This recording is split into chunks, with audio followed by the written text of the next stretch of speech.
Welcome back to the Midnight Who Show, and tonight I'm going to be reviewing Deadpool and Wolverine, and there will be absolutely no spoilers in this video. Now, this film finally sees the team up between Deadpool and Wolverine as they fight to save Deadpool's universe from the TVA. Now, I think the biggest question a lot of people had with this film was the Disney part of it. Even though this film is R-rated, they were worried that, Disney was going to water it down and it was not going to be like the Deadpool films that we remember. And I can reassure everyone, there is no difference.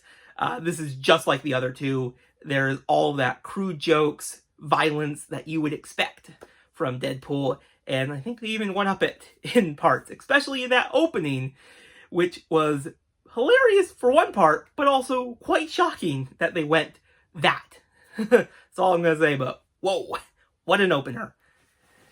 Now, this film also has a lot of cameos, as the primary setting of this film is in the Void. Now, I'm not going to mention these cameos. That would be a big spoiler for this entire film. But I can say they're really great. Some are blink and you miss it, and others actually add a lot to this film. They actually have a good amount of screen time. And one of them was one I did not expect, but it was really awesome.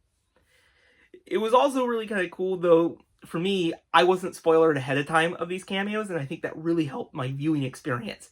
Because when they finally showed up, I was like, that's that character. Wow, that's cool. They actually brought them back.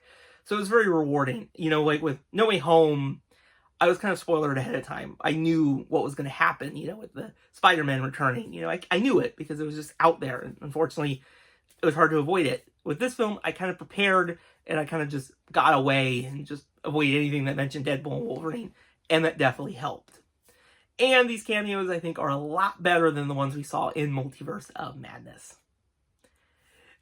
Now, this film has some really great humor in it. I do really like it. Some of the jokes are really great, and others not so much. I think one of the biggest problems is a lot with Deadpool's fourth wall breaks. We're used to them, but sometimes they felt very kind of leaning toward that nostalgic, reference. And it was not the best at times. I really did enjoy the interaction between Deadpool and Wolverine. That was great. They just clashed so much, and some of the fight scenes between them were just great, especially one in particular in the kind of later half of the film that I just absolutely enjoyed. And there's, of course, a lot of Deadpool variants in this film. I'm not going to mention, again, why, but boy, they're really cool. You've probably seen a few of them if you've seen the Funko figures and some of the marketing popcorn buckets, most of these kind of big Deadpool variants, but they're still really great. The final thing I'll say is, of course, the villain I don't think was the best villain of all time, but it was still an entertaining one, and you can definitely see what their motive was. Now, overall, Deadpool and Wolverine is a fun film. It's definitely not the greatest film of all time, but I did not expect that.